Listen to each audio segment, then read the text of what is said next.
Next po tayo, si Rodel Pesebre.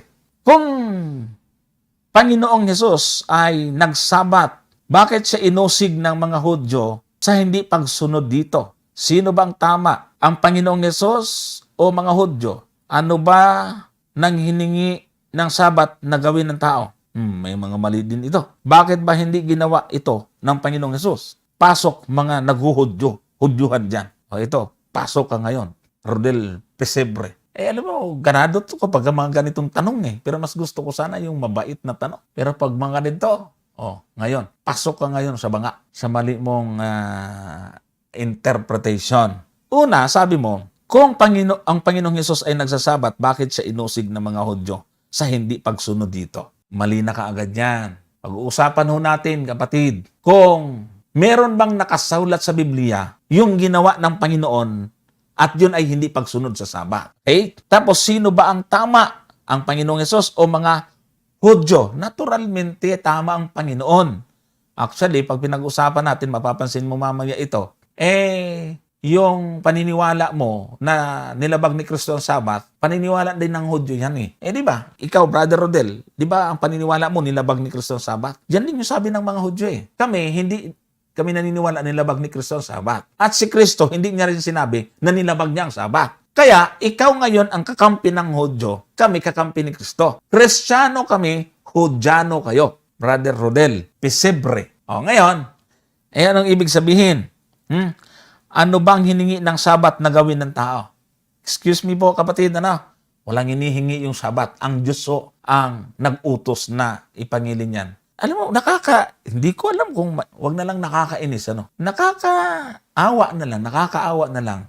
Yung mga ganyang takbo ng isip, meron pang hinihingi ang sabat? Malay pa naman yan. Kung ipangilin mo yan, hindi, walang pakialam ang sabat.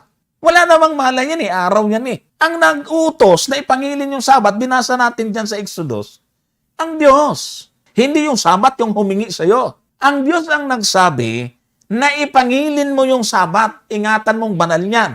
Hindi ang sabat ang humingi na ingatan nyo ako. Ano nang pag-iisip natin yan? Kapatid?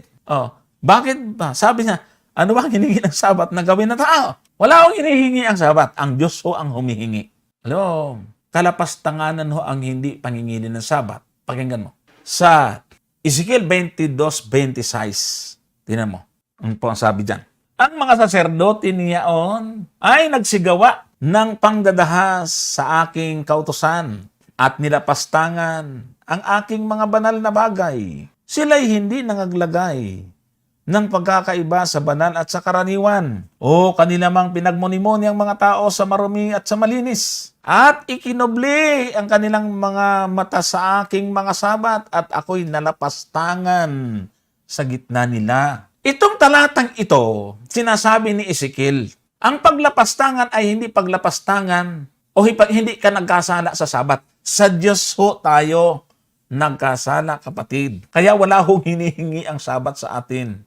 Kundi ang Diyos ang nagsabi na atin pong ipangilin yan. Ingatan po natin yang banal. Pag hindi mo iningatang banal yan, nilapastangan mo ang Panginoon. Nilapastangan mo ang kanyang kautusan. Yung mga banal na bagay ng Diyos. Sabi dyan. Kasi hindi ka naglagay ng pagkakaiba ng banal at karaniwan. Pinagpare-pareho mo yung mga araw, banal nga yung sabat, pinagpare-pareho mo, hindi ka naglagay ng pagkakaiba ng banal at karaniwan. Ikinubli ang kanilang sabat. Ikaw, katulad sa iyo, Brother Rodel, kinukubli mo yung sarili mo sa sabat. Ang linaw-linaw ni-wrestling mo yung talata nilamukos. Kawawa naman yung teksto, talata ng Biblia. Nilamukot ng marami pong mga sutil. Ayaw sumunod. So, kalapastanganan yon sinasabi po dyan.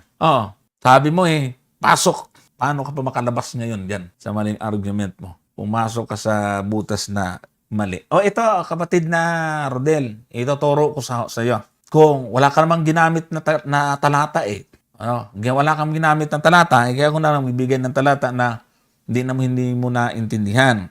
Ito, buksan natin yung Juan sa chapter 5, verse 11 to 18. Nandyan yun basahin mo natin yung talatang 18. Okay, sa verse 18 muna tayo. Sabi dyan, Dahil dito nga'y, lalo ng pinagsikapan ng mga Hudyo na siya'y patayin, sapagkat hindi lamang sinirang araw ng Sabat, kundi tinatawag din naman na kanyang sariling ama ang Diyos na siya'y nakikipantay sa Diyos. So ngayon, yan ang pinagbabasihan ng marami na sinira ni Kristo ang Sabat. Sapagkat hindi lamang sinira ang Sabat. Sabi ganyan. Di sinira nga. Una, mga kapatid, ang sinasabi ni Juan yan, kaya gusto siyang patayin ng mga Hudyo, sapagkat sa ganang kanila, para sa kanila, ay si Kristo ay hindi nangilin. Bakit? Basahin natin yung talatang 11 hanggang 17. Paano ba sinira ni Kristo yung Sabat ayon sa pananaw ng mga Hudyo, mga kapatid? Ito yung sinasabi. Ngunit sila'y sinagot niya, ang nagpagaling sa akin, ang siya rin sa akin ay nagsabi, buhatin mo ang iyong higaan at lumakad ka. Ibig sabihin po mga kapatid, itong talata ay itong nagsasabi ho rito, ay ito yung taong pinagaling ng Panginoon sa araw ng Sabat at sinabi ng Panginoon na buhatin mo ang iyong higaan at humayo ka at huwag nang magkasala. Binuhat niya ngayon yung kanyang higaan. Nagalit ngayon ang mga Hudyo. Sunod na talata. Basahin po natin yung talatang 12. Tinanong nila siya, sino ang taong sa iyo nagsabi, buhatin mo ang iyong higaan at lumakad ka? Ngunit hindi nakikilala ng pinagaling kung sino siya, sapagkat si Jesus ay humiwalay. Palibhasay may isang karamihan sa dakong niyaon. Pagkatapos ay nasumpungan siya ni Jesus sa templo. Sa kanya sinabi, narito, ikaw ay gumaling na. Huwag ka nang magkasala. Baka mangyari pa sa iyo ang lalong masama. Umalis ang tao at sinaysay sa mga Hudyo na si Jesus ang sa kanyang nagpagaling. At dahil dito, pinag-uusig nga ng mga Hudyo si Jesus sapagkat ginawa niya ang mga bagay na ito sa araw ng Sabat. 17. Datapat sinagot sila ni Jesus, hanggang ngayon gumagawa ang aking ama at ako'y gumagawa. At doon na po mga kapatid, binanggit yung talatang 18. Sabi diyan ay dahil dito nga'y, dahil sinabi ng Panginoon, lalo ng pinagsikapan ng mga Hudyo na siya'y patayin, sapagkat hindi lamang sinirang Sabat, kundi tinatawag din naman na kanyang sariling ama ang Diyos na siya'y nakikipantay sa Diyos. Ang konklusyon ng iba, hindi sinira nga. Tanong, ano bang ginawa ni Kristo sa araw ng Sabat? Nagpagaling. Tanong, saan sa Biblia na bawal magpagaling? Wala kang mababasa sa buong Biblia na bawal magpagaling araw ng Sabat. Sabi ng iba, hindi, gagawa ng anumang gawa. Ipagpagaling? Bawal? Di ba doon sa Mateo 12? Yun din yung senaryong yun Ang sagot ng Panginoon, bakit? Pag may mayroon kayong tupa na nahulog sa hukay, ano bang ginagawa nyo? Di ba hinahangon ninyo? Anong sagot ng mga Hudyo? Hindi sila makasagot Tapos sasabihin nyo, bawal yung ginawa ko. Totoo po niya mga kapatid, ang binibintang ng mga Hudyo na paglabag ni Kristo, yung sinabing, buhatin mo ang iyong higaan. Para sa mga Hudyo, bawal yon. Tanong, yung kanilang basihan na nilabag ni Kristo, nasa Biblia ba? Sagot, wala po sa Biblia. Saan nyo nakasulat? Yung sinasabi ng mga Hudyo na paglabag, yan ho ay nakasulat sa kanilang tradisyon, sa tinatawag po nilang mga aklat ng tradisyon. At ito po kasi ang nakasulat dyan mga kapatid. Dito po sa isang aklat nila na tinatawag na Mishnah, chapter 7, na ang issue ay tungkol sa Sabat, napakahigpit ng mga Hudyo. Hindi ho ito Biblia. Komentary ho ito ng mga Hudyo. Na kung atin pong titingnan po riyan, ay nakasulat ho rito na one who knows that it is Sabbath and performs many labor on many Shabbatot is liable for every primary labor. One who performs many labors belonging to the same category is obligated for only one sin offering. Ayan. So, ang sabi po rito, sa kasunod, the primary labors are 40 less one sowing, plowing, reaping, binding, shaves, threshing, winnowing, selecting, grinding, sifting, kneading, baking, sharing wool, bleaching, hacking, dyeing, spinning, weaving, the making of two loops, weaving two breads, dividing two threads, tying and untying, sewing, two stitches. Tingnan niyo po itong mga sinasabi, oh. Tumahik ka lang kahit 2 tusok lang ng karaway. Bawal na yon. Tearing, may binali ka lang, ano? Oh. Tapos capturing a deer, yung pati yung pagkatay. Oh. At pati yung napakaliit lang po na paglabag nila dyan. Kung babasahin niyo ito isa-isa dyan. Ito po sa kanila, at saka dito sa bandang huli, kung papasin niyo dyan, yung carrying out from one domain to another, these are the 40 primary labors less one. Yung carrying one from one domain to another, yung naglipat ka ng bagay, mula rito, papunta sa kabila, sa kanila, kasalanan na yon ay pinabuhat ang upuan, ang higaan. Di kasalanan yon.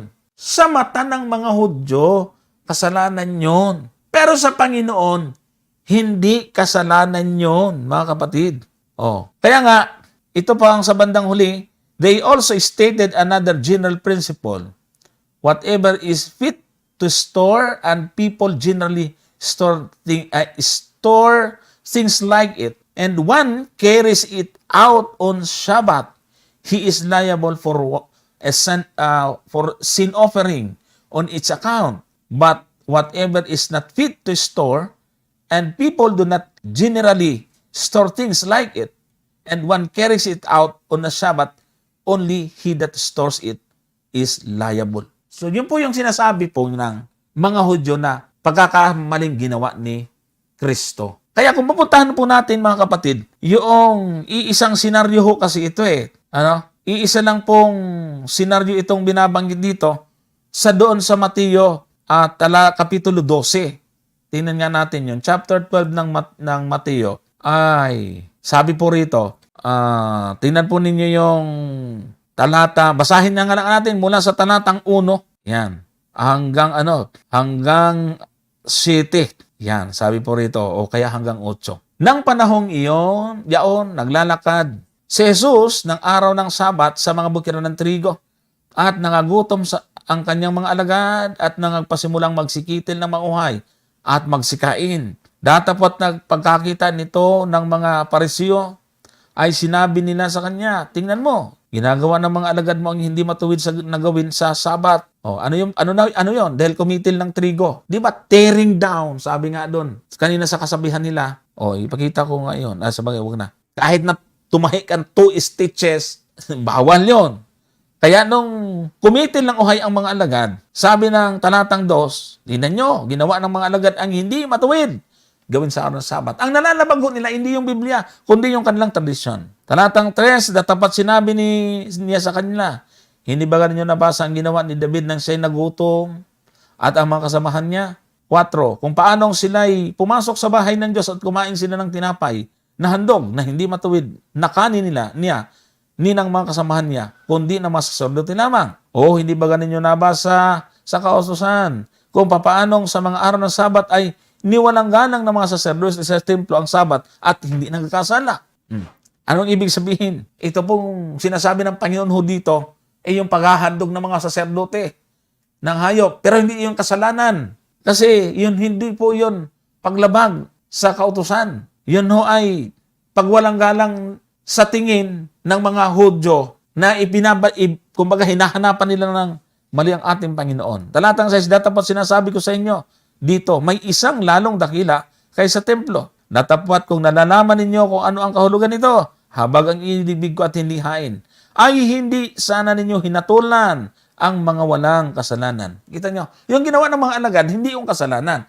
Ihinahato lang ng mga Hudyo ang akala nila kasalanan sa hindi kasalanan. So dito ay nakikita po natin na yung kanilang yung kanila pong maling mga kautusan na gusto lang makita na ginagawa ng ating Panginoon na hindi naman tama. Kasi ang Panginoon itinutama niya, itinutuwid niya yung maling mga pamamaraan ng mga Hudyo. Kaya tingnan po ninyo, Sa mga kasunod na talata, sa talatang 10, ano pong nakabusulat dyan? Verse 10, at narito ang isang tao na tuyo ang isang kamay, at sa kanya ay tinanong nila na sinasabi, matuwid bagang magpagaling sa araw ng Sabat upang sila'y kanilang maisumbong. 11, at sinabi niya sa kanila, sino kaya sa inyo na kung mayroong isang tupa na kung mahulog ito sa isang hukay, sa araw ng Sabat ay hindi wagan niya aabutin at hahanguin. Gaano pa nga isang tao na may halaga kaysa isang tupa, kaya't matuwid na gumawa ng mabuti sa araw ng Sabat. Tingnan po niyo ang sagot ng Panginoon. Hindi sinabi ng Panginoon, wala na yung Sabat na yan. Sinabi ng Panginoon na yung kanyang ginawa, hindi labag sa Sabat. Ibig sabihin, pinatutunayan ng Panginoon, may Sabat pa. Pero yung ginagawa niya, hindi paglabag. Paglabag lang yon sa mata ng mga Parisiyo at mga Hudyong matatanda. 13, nang magkagayoy sinabi niya sa kanlalaki, iunat mo ang iyong kamay. At iniunat niya at napauling walang sakit na gaya ng isa. Anong ginawa ng mga Parisiyo? Datapot nagsialis ang mga Parisiyo at nangagpulong laban sa kanya kung papaanong siya'y maipapuksa nila. Kita mo na, hindi naman nila masabing mali yun eh. Base lang kasi yun sa kanila pong tradisyon. Sinagot ng Panginoon, dapat, kumbaga, parang ganito ang sabi ng Panginoon, sa Biblia tayo, huwag daw sa inyong mga salit-salit sabi. Kaya, ibig sabihin, no, mga kapatid, yung pong binabanggit po rito na hindi sinunod, sabi ni Rodel, hindi sinunod ng Panginoon ang Sabat, kasi kung sinunod ay hindi sana siya inusig. Ito ay ang Sabat ng mga Hudyo. Alam mo po yung mga Sabat, ang Sabat ng mga Hudyo at mga Parisiyo, ganito yan.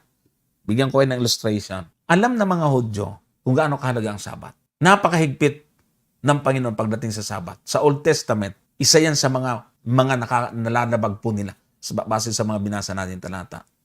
Kaya yung mga Hudyo, para hindi na nilalabag yan kasi nasusumpa ho sila eh. Pag nilalabag nila yan, natakot na po silang masumpa. Ang ginawa ho nila, pinahigpit po nila yan. Kumbaga, sa isang bagay, no? Kumbaga dito, kunyari ganito, binalot po nila yan ng mga tradisyon para hindi malabag. Ito yung Sabat, kunyari itong Sabat, binalot yan para hindi masira. Paano binalot? Naglagay ho sila ng mga additional na mahigpit na kautusan sa Sabat. Kaya nang dumating ang ating Panginoon, mali ang nakikita. Yung ang nakikita sa mga Hudyo, hindi yung tunay na diwa at kahulugan ng Sabat, kundi yung cover na itinakip ng mga Hudyo. Tinanggal ngayon ng Panginoon yon. Ano yon? Yung napakahigpit, yung binasaw natin. Yun, tinanggal ng Panginoon kung ba binaklas o yung cover na kagagawa ng mga Hudyo. Yun ang sinasabi ng mga Hudyo na nilabag ni Kristo. Binago niya, inalis niya yon, yung kanilang mga tradisyon. Pinakita ng Panginoon ang tunay na diwa ng Sabat. Ano ang tunay na diwa ng Sabat? Ito ay blessing sa tao. Sa paanong paraan? Araw ng Sabat, pwede kang gumaling. Lalo na sa panahon ng ating Panginoon, na masusumpungan mo sa sinagoga, pag araw ng Sabat, mga kapatid, ipinakita ng Panginoon na sa araw na yan, mas marami ang pwedeng gumaling. Kaya Sabat is a blessing. Hindi Sabat is a burden. Hindi po.